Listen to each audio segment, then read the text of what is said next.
दुसरे चरणा संतांच्या त्यांच्या कथेचा विस्तार बाबाजी सद्गुरु दासतोका ज्यांचे केल्या स्मरण होय सकळ देवचे अधिकरण तेची वंदू श्री चरण श्री गुरुचे ते नमस्कार मी आता ओम नमो ज्ञानेश्वरा करुणा करा दयाळा सोमचांद्र राजगुरु पावन राहुल चरणाची नमो सद्गुरु ज्ञानादीपा नमो सद्गुरु सच्चिदानंद रूपा नमो सद्गुरु भट्टकल्याणमूर्ती नमो सद्गुरु भास्करा पुत्रकीर्ती शरण शरण जी हनुमंता तुझा आलोक राम होता काही त्याच्या वाटा मद लावले शुभता तारी विशेषण उदका वैजोदर तो हा न करीते काही कार्य जीन माना पाई सेवेकरता घेतलेला विश्ववंदनीय जगद्वंदनीय संत श्रेष्ठ श्री जगद्गुरु तुकोबारायांचा चार चरणाचा गाथ्यातीलच रामायण प्रकरणाशी आलो आहे आणि सेवेला सुरुवात करण्यापूर्वी थोडासा प्रचार देतो. या विश्वरी गावामध्ये आणि ग्रामदैवत महान वैष्णव हनुमंतराय यांच्या मंदिरामध्ये माझी पहिली सेवा. जय हनुमान ट्रस्टी त्या ट्रस्टीने मला आमंत्रित केलं आणि त्याचबरोबर आमचे परमस्नेही गोगडे महाराज त्यांनी तर पुन्हा पुन्हा मला बजावून सांगितले की मला समुद्रात आलं पाहिजे. त्याचबरोबर आमचे तात्या सातव यांनी आग्रहाची विनंती केली आणि म्हणून मी या हनुमंतरायच्या दरबारामध्ये सेवेकरता उभा आहे. काहींच्या ओळखी आहेत काहींच्या ओळखी नाही. आमचे सोमनाथ महाराज त्यांची फार जुनी ओळख आहे. मोठे महाराज फार जुनी ओळख आहे. असो त्याच्यामध्ये मला वेळ घालवायचा नाही. त्या भागामध्ये जगद्गुरु तुकोबार आहे. तुम्हा व्यक्ताच्या समोर अनेक प्रकारची महिमे सांगतात. कधी महाराजांनी क्षेत्र महिमा सांगावा क्षेत्र महिमा सांगावा. क्षेत्र महिमा सांगत असताना जगद्गुरु तुकोबार म्हणाले पंढरी पुण्यभूमी जेव्हा दक्षिण वाहिनी तीर्थये चंद्रभागा महापातकाधुनी हा क्षेत्र महिमा सांगा. काशी क्षेत्राचा महिमा सांगत असताना जगद्गुरु तुकोबाराय म्हणाले आपल्या शंभर चरणाच्या अभंगामध्ये काशीचा महिमा सांगत असताना महाराजांचा सांगितला की काशी क्षेत्रामध्ये मेल्यानंतर मोक्ष मरणमुक्ती वाराणसी पितृण गयानाशी उदार नाही पंढरीशी पायापाशी लोकांचे. काशीमध्ये मेल्यानंतर मोक्ष आणि पंढरीमध्ये जिवंत असताना मोक्ष.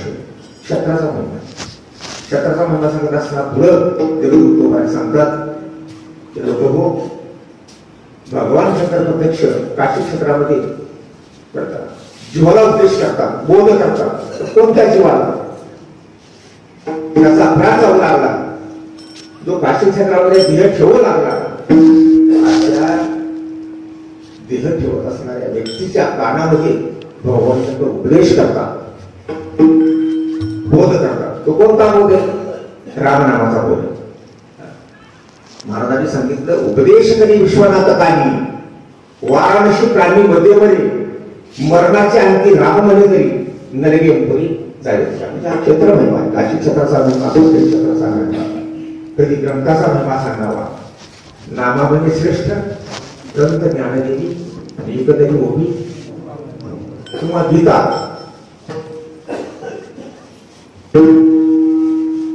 गीता ही निष्कपट आहे अकराव्या महाभारती सांगितलं गीता निष्कपट माय तू तांदे हिंदी वाय ते माय पुता बेटी होय जन्म तुमचा.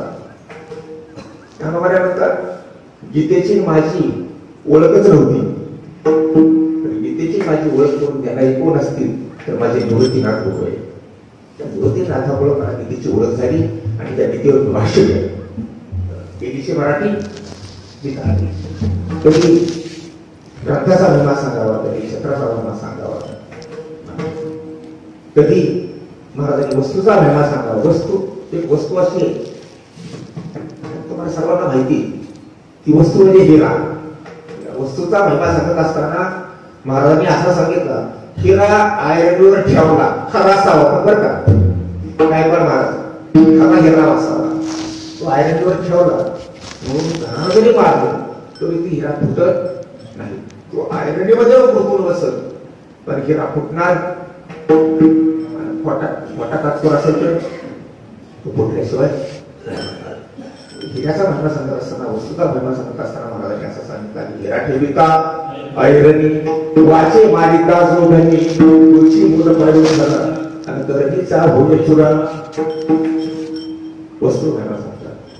या भागामध्ये महाराजांनी भगवान परमात्म्याच्या नामाचा महिमा सांगितला. तो पहिली बाजू. आणि दुसरी बाजू असं आहे की या चारंगामध्ये जगद्गुरु तुकोबाराय भगवान परमात्म्याच्या चरणाचा महिमा सांगतात. दोन महिमे या भागामध्ये सांगितले. पहिला नामाचा महिमा आणि दुसरा भगवान परमात्म्याच्या चरणाचा महिमा. दोन्ही महिमे या भागामध्ये महाराजांनी सांगितले. त्याच्यामध्ये पहिला नामाचा महिमा. नाम कसं आहे ज्ञानोबाने सांगतात आणि सगळ्याला प्रमाण पाठ आहे. नाम तारक सांगली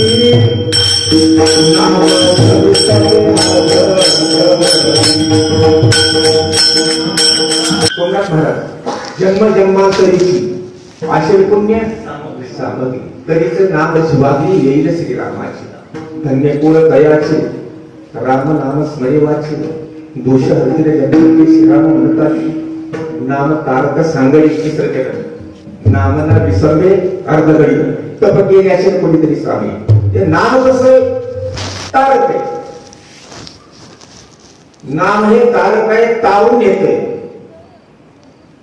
तरले तरती हा भरवसा नाम धारकाचा ठसा. काही तरुण गेले, काही तरत आहे, काही तरणारे आहे.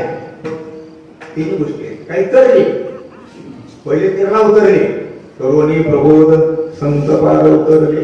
ते पहिले तेरला उतरले ते नामाचा अंगीकार करून नामाचा अनुष्ठान करून. काही उतरले, काही उतरत आहे आणि काही उतरणार आहे. आधार कशाचा? नामाचा. नाम हे तारक आहे.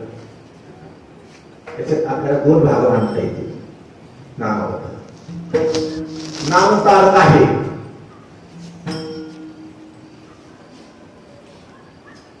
अचेतन जड वस्तूला तारते.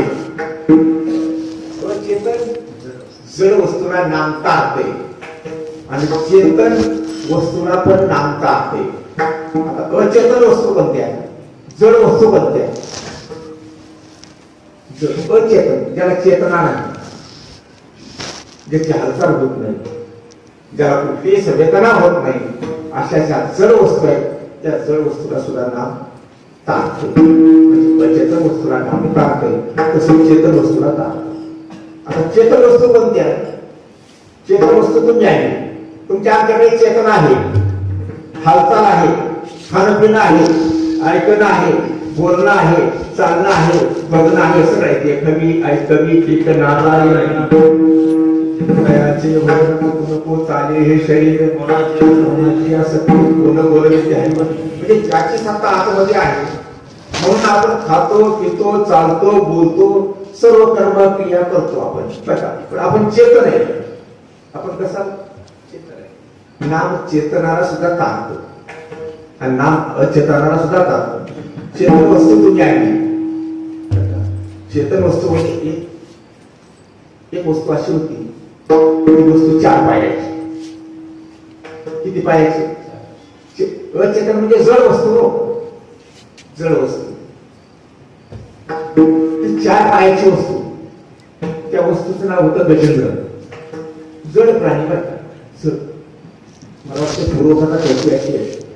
इंद्रधुम्न नावाचा राजा बरं का, राजा होतो. तो प्रजेचं पालन करत असे आणि उत्तम असा ग्रस्ताश्रम. ग्रस्ताश्रमाचा त्या राजाने त्याग केला इंद्रधुम्न राजा, आणि त्याग करून प्रजेचं पालन करायचं सोडून तो पहिला जीव पर्वतावर गेला आणि तिथं नामाचा अनुष्ठान केलं. नामाचा अनुष्ठान चालू असताना अगस्त्य ऋषी तिथे आले आणि अगस्त्य ऋषी आल्यानंतर मग त्याला उठावं, आदर सत्कार करावा, तिथे करावं, काही केलं नाही. अगस्त्य ऋषीला राग आला आणि राग आल्याबरोबर ऋषीने श्राप दिला. अरे राजा, तू ग्रस्ती असून ग्रस्ताश्रम सोडून दिलास, प्रजेचं पालन सोडून दिलं आणि जडबुद्धी सारखा तू माझा अपमान केलास, माझा आदर तिथे केला नाही, माझा आदर सत्कार केला नाही. याच्यामुळे मी तुला असा शाप देतो की तू पुढचा जन्म, तुझा पुढचा जन्म आणि जडबुद्धीच्या हत्तीसारखा होईल. आणि म्हणून तो इंद्रधुम्न नावाचा राजा बरं का, हत्तीच्या जन्म, गजेंद्र नावाचा हत्ती झाला. गजेंद्र नावाचा हत्ती कसा आहे, चेतन आहे पण जड चेतन आहे. जड महाराजांनी असे अभिमान काढलेला आहे तुकोबराने, त्यांची बुद्धी जड आहे बरं का, त्याच्यापेक्षा दगड बरी ऐशी दया होणे लढलं बरे देवा. तो गजेंद्र नावाचा हत्ती हा जड होता, जड चेतन होता, चेतन होता पण जड होता. पण अशा जडाचा सुद्धा उद्धार भगवान परमात्म्याने केला. अशा जडाचा उद्धार सुद्धा त्या गजेंद्राचा उद्धार केला. गजेंद्राला हाक मारावी आणि भगवान परमात्म्याला धावून यावं. पांडुरंगी येऊ पांडुरंगी, शिवाचे जीवदही येऊ पांडुरंगी, कनवाळू कपाळू भक्ता लागी मोजी. गजेंद्राचा धावा तो ऐकिला. नाम हे तारक आहे. जड वसुनात अर्थ, चेतन वसुनात अर्थ. किती जड लोक होते माहिती का? जड म्हणजे कोणा, जड कुणाला म्हटलेलं आहे, जड कुणाला म्हटलेलं आहे. ज्ञानोबाने जडाची व्याख्या केली बरं का. ज्ञानोबाने म्हणतात, पाहे पा शरीराची आगावा, जया लागी आले पाकला, तो भार्या लागावा संतोनिया, इंद्रिय कामीची राजविधी, अहमतेच्या जल्पवादी आणि कालाची मांदी मिळवणी, शोकाची झाली मालिनीची शेशी नाही. हे सांगावया काही जी गाशी माया, ज्या जीवांना मायेनं गिळलं, ज्या जीवांना मायेनं फसवलं. तुम्हाला मला मायेनं गिळलेलं आहे. मायेनं गेलेल्या जीवांना ज्ञानोबा म्हणतात जड जीव. आणि या जड जीवांसाठी संतांचे अवतार झाले. उद्धाराय जड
जडत्व म्हणजे ज्ञानोबाच्या भाषेमध्ये ज्यांची बुद्धी जडली, ज्यांना मानवी जीवनाचा अर्थ कळाला नाही, ते स्वैराचारी आहे, ते भ्रष्टाचारी आहे आणि जे इंद्रियाचे आधी झालेले असे मागे पुराणामध्ये असा एक होऊन गेला. कामेश्वर नावाचं नगर होतं. त्या नगरामध्ये ब्राह्मण राहत होता, सुशील, सदाचारी, आईवडिलांची आज्ञा पाळणारा आणि ब्रह्मकर्म उत्तम करणारा दैव असा सत्वशील ब्राह्मण राहत होता. आईवडिलांची आज्ञा पाळत असे. त्याचं नाव दिवशी वडिलांनी सांगितल्याप्रमाणे जंगलामध्ये निघून गेला. फुलं आणण्याकरता, सविधा आणण्याकरता घेऊन गेला. फुलं सविधा घेऊन येत असताना एक प्रकार त्याला पाहायला लागला. कोवळे महाराज तर असा प्रकार पाहिला की एक मध्यम धुंद झालेला मनुष्य, गावात धुंद झालेला मनुष्य वेश्यागमन करत होता. तो प्रकार त्याला पाहिला आणि त्याचा काम उत्पन्न झाला. तो घरी आला आणि त्याला रात्रीची वेश्या दिसू लागली. तुम्हाला जड जीव सांगतो बरं का, जड जीव. रात्री त्याला वेश्याचं ध्यान लागलं. घरातली जेवढी संपत्ती होती, पैसा होता, स्वर्ण होतं, नाणं होतं, ते सगळं त्या वेश्येच्या दरबारामध्ये तिच्या वटीमध्ये नेऊन टाकलं आणि तो वेश्येशी रद्द झाला. कोण आचार्य, ती सत्य घटना आहे, पुराणातली घटना आहे. रद्द झाल्यानंतर त्या वेश्येपासून त्याला 10 मुलं झाली. किती मुलं झाली? 10 मुलं. 10व्या मुलाचं नाव होतं नारायण. 80 वर्ष झाल्यानंतर त्याचा अंतकाळ जवळ आला आणि अंतकाळ जवळ आल्यानंतर तो नारायणाचं स्मरण करू लागला. तो मुलावर फार प्रेम त्याचं. जसं दशरथ राजाचं रामावर प्रेम होतं तसं त्याचं सुद्धा आपल्या नारायणावर प्रेम होतं. नारायण नाव होतं मुलाचं. नारायणाला हाक मारू लागला. हाक मारत असताना त्याला तिथे ठेवला आणि त्याचा प्राण घेऊन यमाचे दूत आले.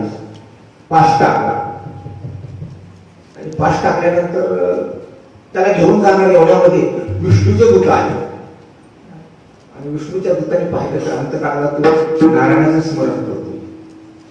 विष्णू दूताने ठरवलं की बाबा हा हरिकीर्तन करतो, हरिकीर्तन करतो, हरीचं अनुष्ठान करतो, हरीचं नामस्मरण करतो. बरं का, याला आपल्या बरोबर याला कोणतं नगर येते? आचरण भुवनाला गेलं पाहिजे. आचरण भुवन. आचरण भुवन म्हणजे वैकुंठ. आचरण भुवन म्हणजे वैकुंठाला घेऊन जाऊ असं म्हणून त्यांनी त्या यमाचे टाकलेले पाश त्या विष्णूच्या दोघांनी तोडले, त्याला पाशमुक्त केलं आणि त्याला घेऊन ते विष्णुपुराला गेले, म्हणजे वैकुंठाला घेऊन गेले. याचा अर्थ भगवान परमात्म्यानं त्याचा उद्धार केला. त्याला स्वतः महाराजांनी सांगितलं की बघा तुम्हाला सांगतात पुत्र स्नेही शोक करी आजाड. पुत्र शोकानं बरं का तो आजामळ नारायण म्हणू लागला. पुत्र स्नेही शोक करी आजाड दुःख करत होता. परितो कृपा जवळ उभा. भगवान परमात्मा नामाच्या अनुष्ठान असल्यामुळे त्याच्या जवळ जो उभा होता. परितो कृपाळू जवळ उभा. अनाथाच्या नाते घातला योमानी ज्ञान उचलोनी करू. भगवान परमात्म्याने त्या आजामेळ्याचा सुद्धा उद्धार जड चेतन म्हणायचे. हे जड चेतन होता, पण जड होता, बुद्धीला जड होता, स्वैराचारी होता, भ्रष्टाचारी होता आणि असा जडजीव भगवान परमात्म्याने त्याचा उद्धार केला. कशामुळे उद्धार केला? फक्त नामामुळं, नामस्मरणामुळं त्याचा उद्धार केला. दुसरा दृष्टांत गणिका नावाच्या वेश्येचा. गणिका नावाची वेश्या म्हणजे राजकन्या होती. तुम्हाला सर्वांना माहिती आहे राजकन्या होती. राजकन्या होती, उपवर झाली, लग्नाच्या वयामध्ये आली. राजाने तिचं लग्न ठरवलं. काही ऋषी म्हणजे घरी त्या ऋषींचं आगमन झालं आणि ऋषीने सांगितलं राजा या कन्येचं तू त्याच्याबरोबर लग्न लावणार आहेस. तो राजपुत्र लग्नामध्येच म्हणजे अक्षता पडल्या तो मरण पावला. राजाने एक आयडिया केली. काय आयडिया केली की पाषाणाचा पुतळा बनवला आणि पाषाणाच्या पुतळ्याबरोबर त्या राजकन्याचं लग्न लावलं. अक्षता पडल्याबरोबर तो पाषाणाचा पुतळा तो होता त्याचा स्फोट झाला, भंग पावला, तो पुतळा गेला, संपला. आणि मग तिला वाईट वाटल्यानंतर राजाला सगळ्या राजपुत्र पाहिजे आणि तिचं लग्न जमवलं. तर तिनं नकार केला, आता मला लग्न करायचं नाही. आयुष्य तिनं कौरवात्रेमध्ये घातलं होतं, म्हणजे कुमारिकाच राहिली, लग्न केलंच नाही. आणि शेवटी ती राजकन्या आजारी पडली. आजारी पडल्यानंतर भयंकर आजारी पडली. शेवटचा समय आल्यानंतर काही तरुण मुलं तिच्या जवळ गेली आणि तेव्हा म्हणू लागली, आजीबाई तुमचे हातपाय आणि चेपावे का? परवानगी मागितली तिने, म्हणजे चेपा म्हणल्यानंतर ते हातपाय चेपू लागले. ज्यावेळेस वेळेस त्या समयाला ते वय झाल्यानंतर 80 वर्षाच्या टायमाला ज्यावेळेस पुरुषाचा स्पर्श तिच्या अंगाला झाला त्यावेळेस तिला काम उत्पन्न झाला. आणि काम उत्पन्न झाल्यामुळं तुझं तर प्राण झालं. पण पुढचा जन्म तिला गणिका नावाच्या विषयीचा मिळाला. ती गणिका नावाची विषया मिथिला नगरीमध्ये राहतो, म्हणजे जनकपूरला मिथिला नगरीमध्ये राहतो. गणिका नावाची विषया, मी जास्त विषय राबवत नाही. एके दिवशी दारामध्ये पोपट विकायला आली. राहू पोपट विकायला एक पोपट विकत घ्यायचा आणि पोपट आपल्या पिंजऱ्यामध्ये ठेवतो. आणि रोज नितीने आम्हाला त्या पोपटाला ती राम राम म्हणण्याकरता शिकवायची.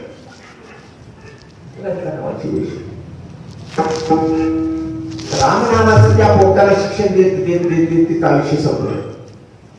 आणि शेवटी ती त्याचा अंतकाळाचा समय आला. अंतकाळाचा समय आल्यानंतर आशावेळी जसा आपल्या पुत्राला हाक मारत होता, मुलाला हाक मारत होता नारायण नारायण म्हणून, तशी ती पोपटाला हाक मारवली, राघवा राघवा राघवा अशी हाक मारवू लागली. आशामध्ये ती त्याचं प्राण अंतकाळाला प्रभू रामचंद्राचं नामस्मरण मुखाला आल्यामुळं भगवान परमेश्वराला दया आली. देव कसा आहे, देवाचं 7वं लक्षण सांगत असताना जगद्गुरु तुकारामांनी असं सांगितलं, देव दयाळू आहे. देव कसा आहे, दयाळू आहे. महाराज म्हणतात दयाळ मायाळ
Jaya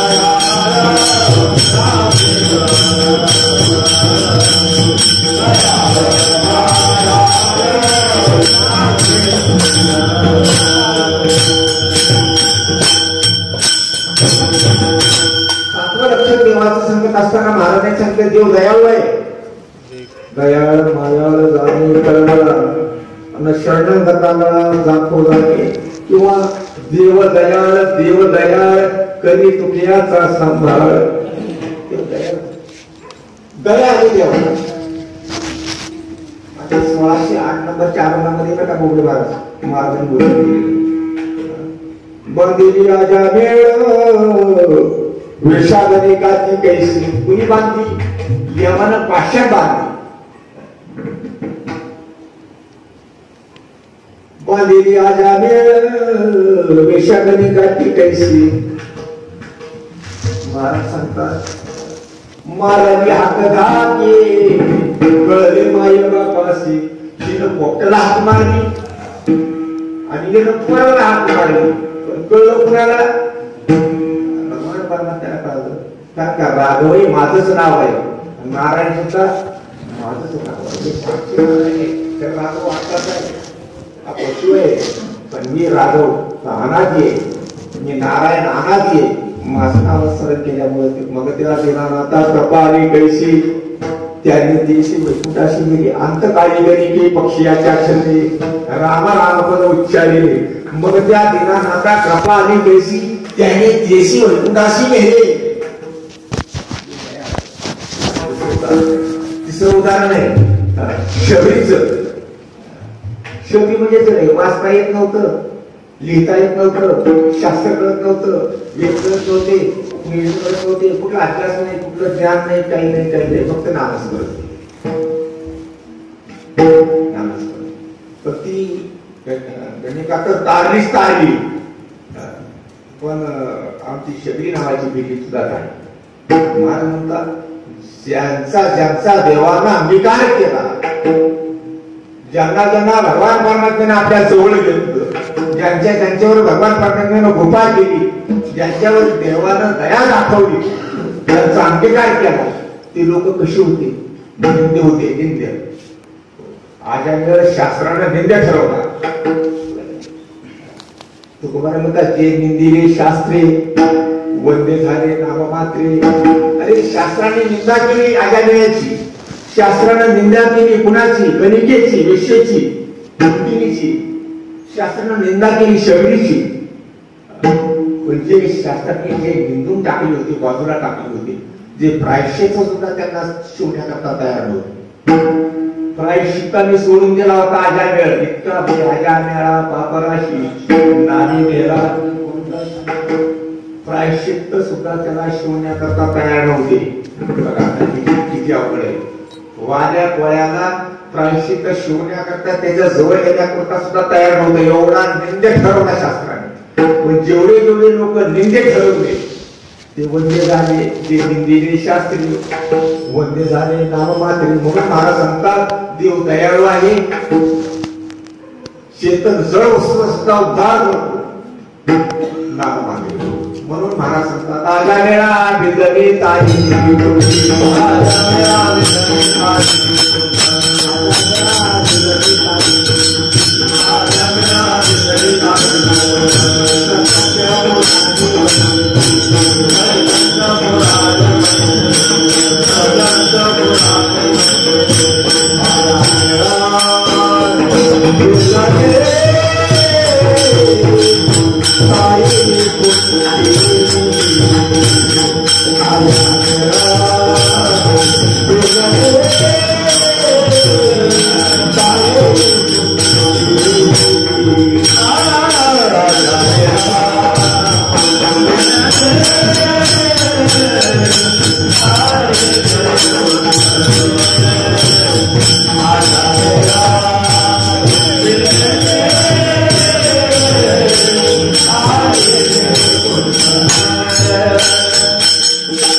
Thank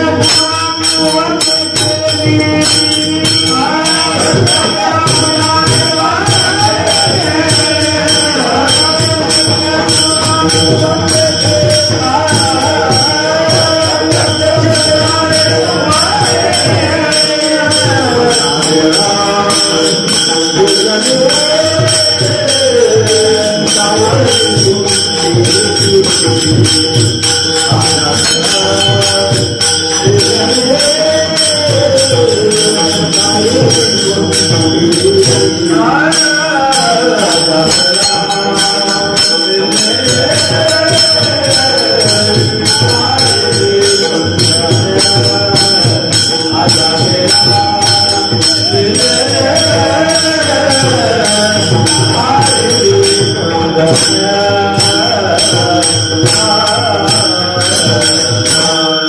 आता पहिल्यापासून सांगतो गजेंद्र चेतन जड आजामेळ नावाचा ब्राह्मण चेतन होता पण जड होता, बुद्धीने जड होता, चेतन जड.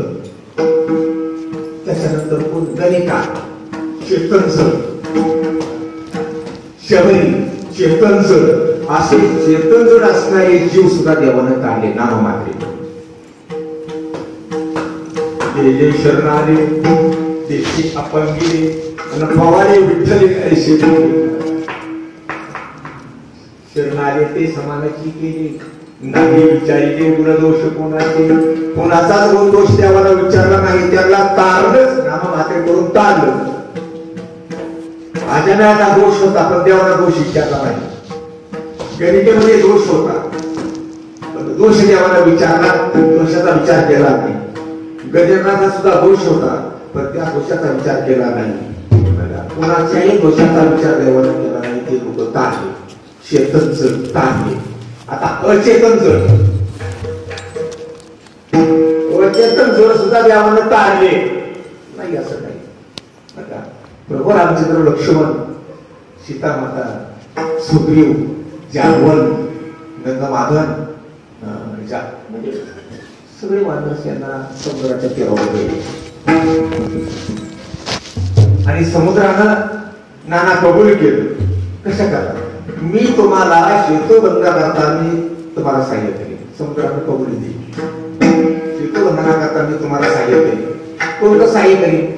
शेतूबंधन चालू असताना सुद्धा, शेतूबंधन चालू असताना मी कुठला वारा तुमच्या जवळ येऊ देणार नाही, कुठला मासा तुमच्या जवळ येऊ देणार नाही, कुठली सुसर तुमच्या जवळ येऊ देणार नाही, कुठली नकर तुमच्या म्हणजे कुठलाही प्राणी तुमच्या जवळ येऊ देणार नाही. त्याचं रक्षण मी करेन आणि शेतोबंधना करता मी सहाय्य करेन. सहाय्य करेन म्हणल्यानंतर रामाने आज्ञा दिली हनुमंतरायाकडे की म्हणजे नळाला सांगा आता शेतोबंधनाची तयारी करा. त्याप्रमाणे नळ हा वानर बरं का शेतोबंधना करता बोलला आणि बोलल्यानंतर मग तो शेतोबंधनाचं काम सुरुवात झालं. गंगामाधन, सुग्रीव, जांबवंत, हनुमंतराय, वायुपुत्र अंगद आणि मोठे मोठे वृक्ष आणि मोठे मोठे पर्वत उचलून आणायचे आणि ते नळाच्या हातात, मोठा पर्वत आणायचा नळाच्या हातामध्ये द्यायचा, मोठा वृक्ष आणायचा नळाच्या हातामध्ये. कारण का 400 योजन सागरावर शेतो मागायचा आहे. पण ज्यावेळेस तो नळ नावाचा वानर हातात घेऊन ज्यावेळेस थर लावायचा, आपण जसा भिंतीचा थर लावतो ना थरला थर, ज्यावेळेस थर लावायला सुरुवात केली त्यावेळेस ते पर्वतही बुडायला लागले आणि ते पर्वतही बुडायला लागले, ते वृक्षही बुडायला लागले. तर न गेलं शेवटी तो घामाघरच झाला नळ नावाचा वानर, अपमानित झाला. वाईट वाटलं की मला एवढा शाप असताना सुद्धा. काय शाप होता? ऋषीमुनी त्याला शाप दिला होता की बाबा तुझ्या हातानं दगड कधी बोलणार नाही, तुझ्या हातानं पाषाणाचे दगड कधी बोलणार नाही, असा शाप दिला होता. आणि त्या घमेंडीवर, त्या अभिमानावर तो शेतोबंधनाचा बसला नळ नावाचा वानर. आणि शेवटी काय झालं? ते पर्वतही बोलायला लागले, ते वृक्षही बोलायला लागले. एकही वृक्ष करणा, एकही दगड करणा, एकही पर्वत करणा, मोठे मोठे पर्वत टाकायला. आणि शेवटी ही कथा, ही बातमी प्रभू रामचंद्राच्या जवळ आहे. हनुमंतरायांनी सांगितलं की बाबा असं असेल प्रकार घडत आहे, दगड काही घडत नाही, वृक्ष काही घडत नाही, ते शेतोबंधाचं काम काही पूर्ण होणार नाही. सगळी काळजी पडल्यानंतर मग रामाने सांगितलं हनुमंतरायांनी तू म्हणशील ते या वानरसेनेनं मान्य करावं आणि यांनी ऐकावं आणि तिथून पुढे शेतोबंधाचं काम सुरुवात करा. सांगितलं वर चुकले. काय चुकले? वर चुकले. ते वर कोणतं चुकलं? अरे प्रभू रामचंद्राच्या चरणाचा स्पर्श झाल्याशिवाय तो पर्वतही तरणार नाही, ते वृक्षही तरणार नाही आणि शेतोबंधाचं काम पूर्ण होणार नाही. म्हणून तिथून पुढे त्यांनी काय केलं? पर्वत उचलावा, प्रभू रामचंद्राच्या चरणाला लावावा आणि रामनामाचा घोष करावा, रामनामाचा उच्चार करावा आणि मग तो साठावा ठेवावा, साठावा करून आणि ते सिद्धबंधाचं काम होतं. पर्वत पाषाणाची, जड दगडाची. दगडाचा स्वभाव कसा आहे? दगडाचा स्वभाव स्वतः बुडणे आणि इतरांना बुडवणे. बघा तुमच्या हातापायाला दगड बांधा आणि मोठ्या विहिरीमध्ये उडी टाका, बघा तुम्हाला दगड तारतो का? ते तारणार नाही महाराज. दगड स्वतःही बुडवलं आपल्यालाही बुडली. आणि महाराज म्हणतात जो कुणी हातापायाला मोठे मोठे दगड बांधून बघा विहिरीमध्ये उडी टाकतो त्याला वाचण्याकरता पळूच नका, तुकोबारायचं म्हणणं आहे. कारण का तुकामध्ये गुढी बांधूनही दगड ते काय पुढे धावायची आणि तिथं पळायचं काय गरज आहे? पाय घसरून पडला विहिरीमध्ये त्याला वाचवा, पाण्याकरता गेला त्याला वाचवा. पण जो जाणून बुजून दगड अंगाला बांधून जो विहिरीमध्ये त्यांना उडी टाकतो आत्महत्या करता, त्याला वाचवण्याची काय गरज आहे? कारण का दगड हा स्वतःही उडतो आणि इतरांना उडवतो. आणखी एक गोष्ट तुम्हाला सांगतो. त्याला वाडा बांधण्याकरता काढला. वाडा कुठं बांधला? बांधण्याकरता काढला नदीच्या पलीकडे. आता चिरबंदी वाडा बांधायचा आणि चिरबंदी वाडा बांधण्याकरता काढल्यानंतर त्यानं काय केलं? इकाल्यात किराणा म्हणून पलीकडल्या किराणा दगडाच्या नाळीमध्ये मोठ्या मोठ्या दगडाच्या फांदी घाललेल्या फांदी पलीकडे न्यायचं ठरवलं. दगडाची नाव होती ती काही लाकडाची नाव नव्हती. आता पंढरी क्षेत्रामध्ये ते भीमा नदीवर जे नाव आहे का चंद्रभागे, कसल्या नाव नव्हतं ते नाव दगडाची जड नाव, मोठी नाव. त्या दगडाच्या नाळीमध्ये त्या फांदी टाकल्या, त्या फांदी टाकल्या, त्या विटा टाकल्या, काय सामान होतं तेवढं टाकलं वारा वाटण्याकरता आणि पलीकडे निघाली. ती नाव झाल्यावर खाल्ली नाही. तरी महाराज म्हणतात दगडाची नाव आधी तर ते जड आणि ते काय दगड काढून झाले ते दगडाला पलीकडे कशी येईल आणि वाडा कसा पूर्ण होईल? बांधण्याचा पूर्ण होणार नाही. दगड येतो स्वतः बोलतो, इतरांना बोलवतो. पण राम अवतारामध्ये प्रभू रामचंद्राच्या चरण स्पर्शाचा आणि सहवास झाल्यामुळे, चरणस्पर्श झाल्यामुळे, रामनामाच्या त्या सामर्थ्यामुळे, त्या प्रतापामुळे साठवलं. उदकितारी पाशा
चरणाचा महिमा तसाच आहे. चरणाचा महिमा सांगत असताना तुकोबांनी लावून घ्या.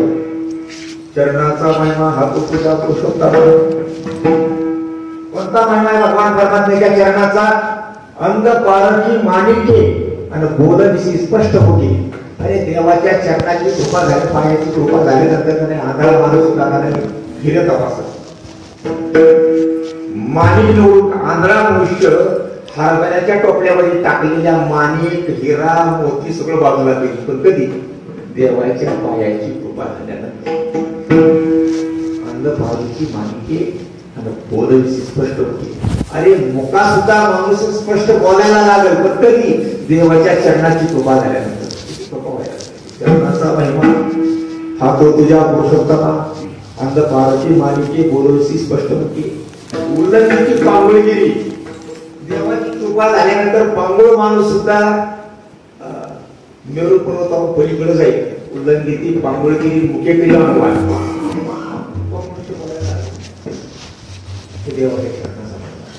देवाच्या महाराज पृथ्वी तारिली पाताळाचे जाता. तुका म्हणे आता पृथ्वीचा सुद्धा उद्धार केला, तिला सुद्धा तारलं खाली पाताळ जाताना. कुठं? राजा बळीच्या दरबारमध्ये जात असताना आता पृथ्वी सुद्धा तारली. पृथ्वीचा सुद्धा उद्धार केला. पृथ्वी तारिली पाताळाची जाता. तुका म्हणे आता देवाच्या चरणाचा महिमा.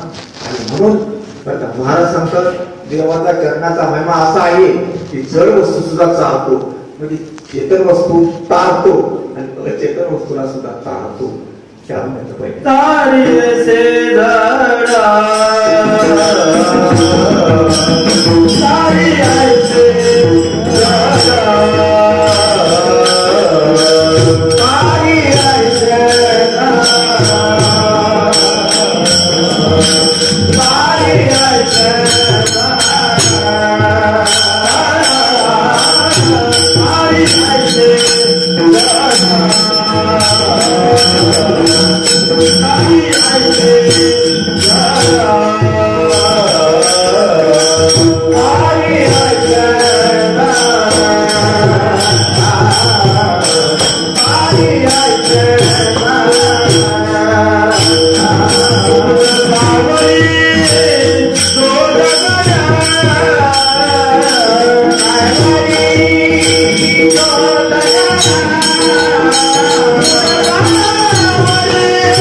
उदकावर ही सागरावर सगळं करणे ते त्याच्या नामस्मरणानं आणि त्याच्या चरणाच्या ताकदीनं सांगणं.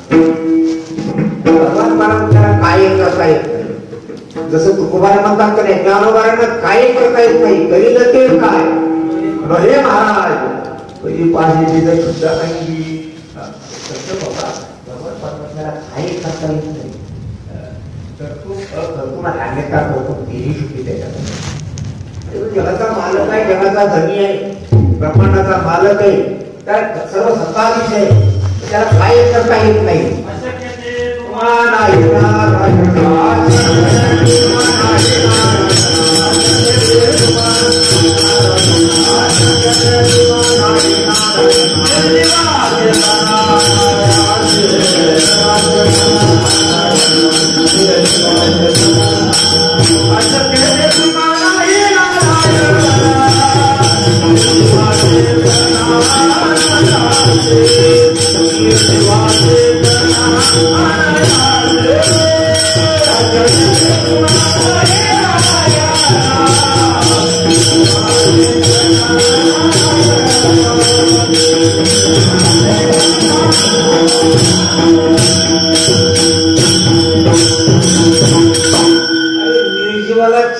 मेलेल्या सुद्धा चेतना मागे राहण्याचे काम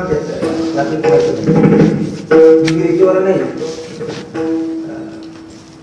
शांतीपणी गुरूंचा मुलगा समुद्रामध्ये बुडाला, निघाला, माशानं खाल्ला, हाड मांस सगळं पार तिकडं छेदाळ वाटत. शेवटी सुगानाचं आणि भगवान श्रीकृष्णाचं शिक्षण पूर्ण झालं, विद्यार्जन पूर्ण झालं आणि निघाले. परत निघाल्यानंतर मातेजवळ गेले, म्हणजे त्यांच्या ऋषीपत्नी जवळ गेले आणि हात जोडून कृष्णाला विनंती केली, काहीतरी आपण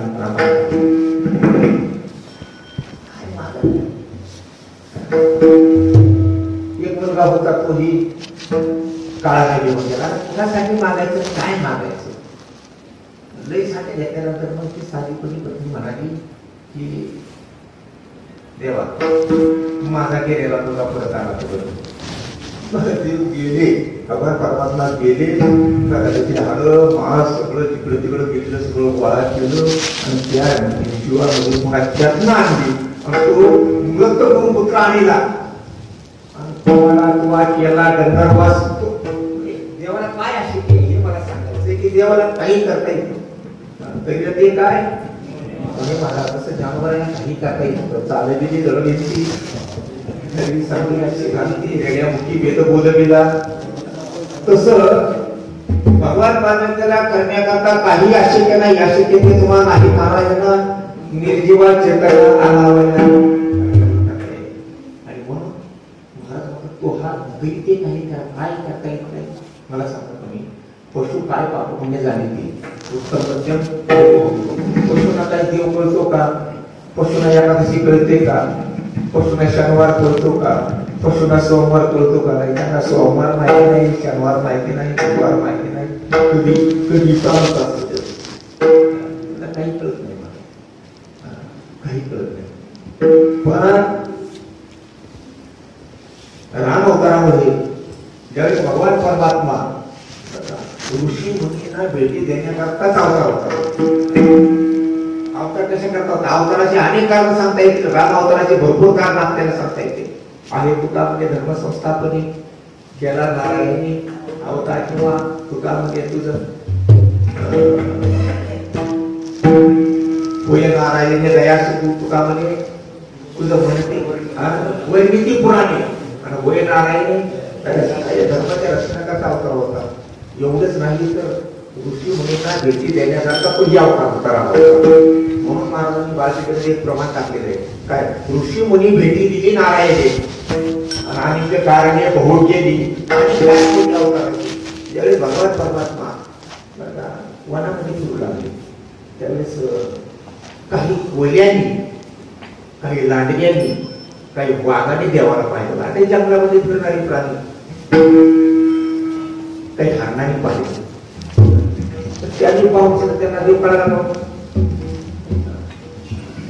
हरणाने पाहिलं, कोल्यांनी पाहिलं, वाघाने पाहिलं आणि पशु हिंसक पशुनी देवाला पाहिलं, रामाला पाहिलं. पण हे राम आहेत, हा देव आहे, हा ब्रह्मांडाचा मालक आहे, हा सर्व सत्ताधीश आहे, याची सेवा करावी असं त्यांना कळलं नाही. पण रामाने मात्र त्यांना कृपादृष्टीनं पाहिलं. रामाने त्यांना कृपादृष्टीनं पाहिलं, नुसतं कृपादृष्टीनं पाहिलं नाही तर त्यांना वैकुंठापर्यंत नेलं. तुकोबारायांनी माहिती दिलेली आहे गाथ्यामध्ये. हरिण बोलले वैकुंठवासी कोण त्याच्या अधिकार, हरणाचा वैकुंठाला जाण्याचा अधिकार आहे का? कोल्यांचा वैकुंठाला जाण्याचा अधिकार आहे का? माणसं भक्ती करून सुद्धा बरं का एवढी सेवा देवाची करून सुद्धा वैकुंठाला जायला शेवटी नरकाकडे चालले. पण शेवटी त्यांना भक्ती न करता त्यांचा कुठलाही अधिकार नसता. तुकोबाराने पहिलं सांगितलं देवाला कामाने नाही अधिकार सर्दी पायाची केली माझे, त्यांचा अधिकार नव्हता. ते सुद्धा आपल्या चरणाजवळ श्रद्धे केले, आपल्या चरणाजवळ त्यांना सांगितले. त्यापैकी हरिण कोल्हे ते दोन जाती हरणांना वैकुंठाला गेलं, कोल्यांना वैकुंठाला गेलं. का गेलं? कोल्ह्याला आणि हरणाला देव कळाला नाही, राम आहे म्हणून कळाला नाही, पण रामाने मात्र त्याच्यावर कृपा दृष्टी. त्या देव कृपेचा कोवळा सगळ्यांना पाहिला. मग सांगितलं की देव कृपेचा कोवळा आहे, तो कामाने तुमचं वर्णिती पुराण बोले नारायणे दयाचा सागर आहे का? तर त्यानं केल्यानंतर काय होत नाही. अरे हरिला बोलले वैकुंठवासी कोण त्याचे अधिकार तुकोबारायांनी देवाला मांडले. देवा तुका म्हणे गणिका नष्ट, नष्ट म्हणजे नास्ती बरं, नास्ती. तुकोबारायांची वाटे गाथे प्रमाणे काय आपल्या मनातले प्रमाणे तुका म्हणे गणिका नष्ट. माझे कष्ट त्याच्यानंतर काही अवतारमध्ये कष्ट केले, माझा उद्धार का नाही, गणिकाचा उद्धार झाला. गणिका वैकुंठाला गेली, माझा उद्धार होत नाही. गणिकापेक्षा मी तर जास्त वाईट आहे का? नाही, गणिका नसतो आणि माझे कष्ट त्यामुळे अशी ती गणिका असणारी सुद्धा तिचा अधिकार होता का वैकुंठाला जाण्याचा? तर तुकोबाराय सांगत तुका म्हणे नेली विमानी वापरली, नेली ऐकून विश्वास होतो. विमानात नेलं त्यांना महाराज, गणितेला विमानात नेलं, आयला विमानात नेलं, त्यांचा उद्धार केला. मला हे सांगायचंय की भगवान परमात्मा दयाशील, दयेचा सागर आहे. म्हणून महाराज सांगतात त्याला नाही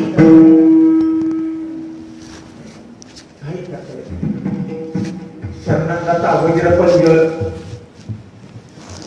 पोळी देवाची बंदिशाळ 6 राक्षस शरणांचा स्थापनेला आणि 33 कोटी देव रावणाच्या बंदिशाळेमध्ये होते. ती बंदिशाळा सोडून टाकली, जेलच फोडलं.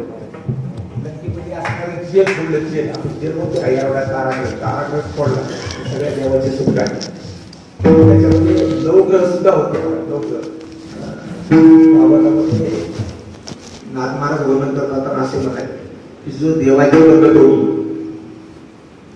जो देवाची बंद सोडी, जो नवग्रहाची बेडी तोडी, ज्यानं नवग्रहाची बेडी तोडली आणि 33 कोटी देव रावणाच्या बंदिशातून बाहेर काढले, त्या रामाला काही करता येत नाही. तो हात तरी ते काही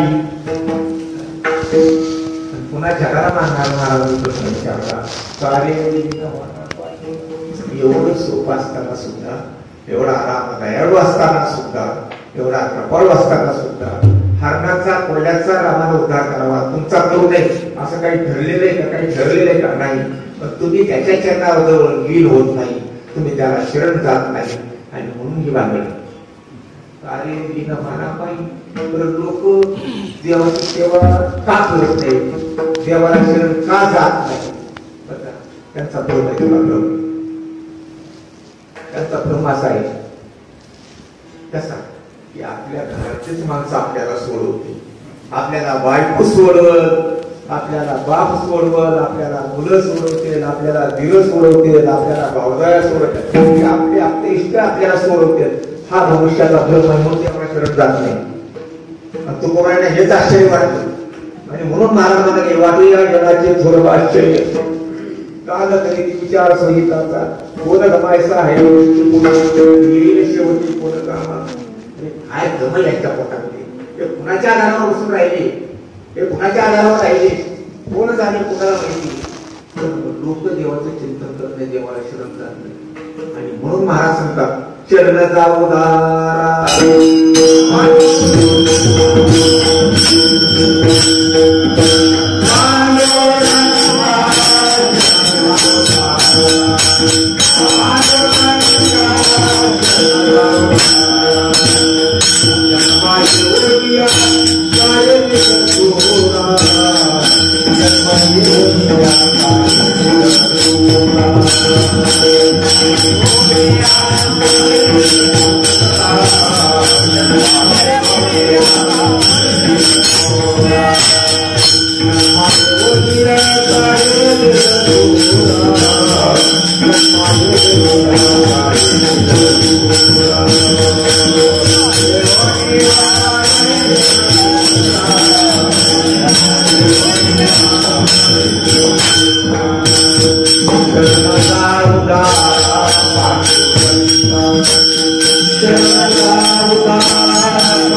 म्हणून शरण जावी म्हणून का म्हणून का शरण जायचं?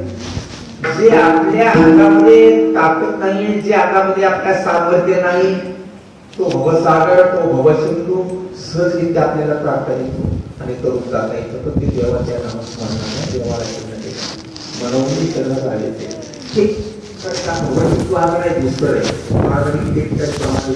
विचारात हा घड संसार ब्रह्माजी का पार लंगले सावरते किंवा संसार तो हा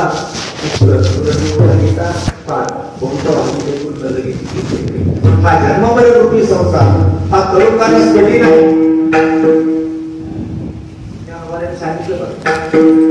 कधी करून जाता येईल बाबूर करांडी हरणाचं पिळून जाण्यामध्ये सापडलं. त्यानं जर कोणाचं कोडून जर पळून गेलं तर मग आपल्याला देवाची सेवा न करता, एकादशी न करता, आशाच्या वारीला न जाता, भजन न करता आपल्याला सहन करत्या जन्म मरणाच्या पलीकडे जाता येईल. पलीकडे पाडस बाबूर करांडी लहान हाताचं पिलू जाळून बाहेर राहील का? मुंगी देवपर्यंतच्या पलीकडे जाईल का? नाही जाणार. आपल्यालाही स्वसामर्थ्यानं भविष्य करून जाता येणार नाही. कधी तर मायेची पहिली खरी देखती जीव खरंच आपल्याला जाता येणार. आणि आपलं सामर्थ्य आपल्याकडे नाही. महाराजांचा एक महत्वाचा आपण मध्ये आपल्या अंगी तोडी माया जा खेळतो नाही बळ नवना अंगी. आणि कोणाच्या ताकद नाही, तुमच्या आमच्या ताकद नाही. जन्ममरणाच्या पलीकडे आपण स्वतः जाऊ शकतो. आपल्या ताकदीवर, आपल्या हिमतीवर, आपल्या अभ्यष्टाच्या जोरावर, त्यांच्या पाठीवर आपली ताकद नाही. आणि ताकद नाही म्हणून शरण जावी. मला शरण जावी मला बोली शरण जावी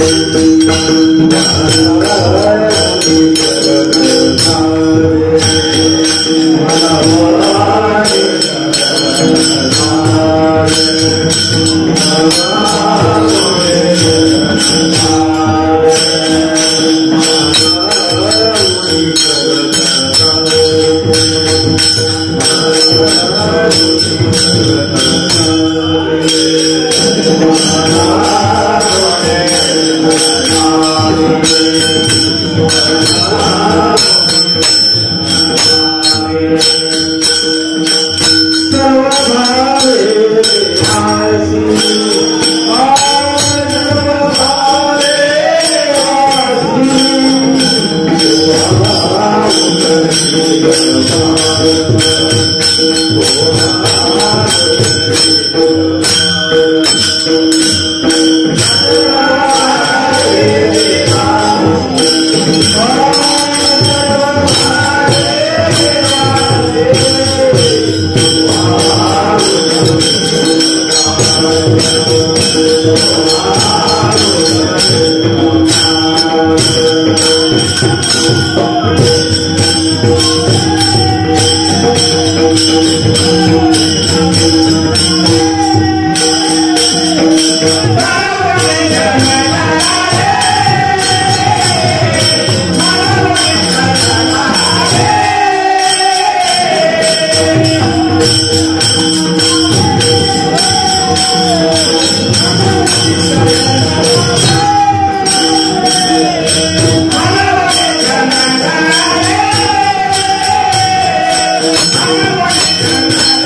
बळाचा अभिमान होता धुरे नराला, शक्तीचा अभिमान होता, सत्तेचा अभिमान होता, पण दुर्योधन बुडाला कुठं? महाराजांनी 100 चरणाच्या अभंगामध्ये सांगितलं, नरकी कौरवे बुडी दिली त्याशी अभिमान गर्वया देहा त्याशी म्हणजे कुणाला धुरे नराला 100 चरणाच्या अभंगामध्ये प्रमाण आहे, कधी वाचून बघा. त्याशी अभिमान गर्वया देहाचा नृत्य रीती वाचा नारायण नारायण जे विसरले संसारी तयाशी त्यागोर सरकारला जावं लागतं. नरकी कौरवे बुडी दिली, दुर्योधन कुठे गेला? नरकाला गेला. नरकाला गेल्यानंतर पुन्हा तळाला जाऊन बसला. धर्म गेला काढण्याकरता त्याला मला धर्म जायच होते. धर्म त्या जनाला नरकातून बाहेर काढण्याकरता त्या नरकाच्या परत गेल्यानंतर नरकामध्ये दुर्योधन आहे. दुर्योधनानं खाऊन वगैरे बघितलं, धर्म आलेला आहे की कशाला इथं आणायला माझ्याकडे पुन्हा म्हणा त्याचं कुठेच करायचं नाही म्हणून पुन्हा नरकी कौरवे बुडी दिली, पुन्हा बुडी दिली आणि पुन्हा नाकार जाऊन बसला काही काळा. वैसला पाताळी बुडी नाही हरिजी जाऊन बसला. मला सांगायचं की तू नको ते नको अन्नदान काय द्यायचं असं तर अन्नदान देऊ, बाकी काही द्यावे अन्न तुकोबाई सांगतात. द्रव्य पात्रता बघायची नाही, कुठलं काही जात बघायची नाही, पात्र बघायची नाही. त्याला भूक लागली ना त्याला अन्न द्यावं. द्यावे अन्न पात्र न विचारून तुकोबाई सांगतात काही विचार करायचा नाही, त्याला अन्न द्यायचं. द्यायला अन्नदान चाललंय. पुरायला अभिमान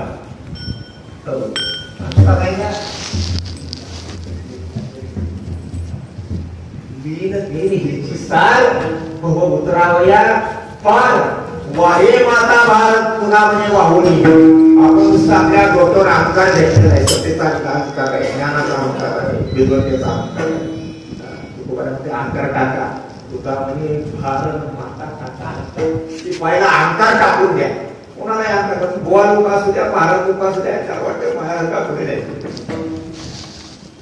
विद्वत्तेचा अभिमान आहे, सत्तेचा अहंकार आहे, कशाचा आहे अहंकार ठेवू नका. तुका म्हणजे भारत माता टाका अहंकार. आपल्या जगदुनीचे प्रमाण आहे.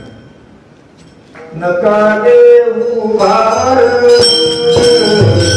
धर्म तुझी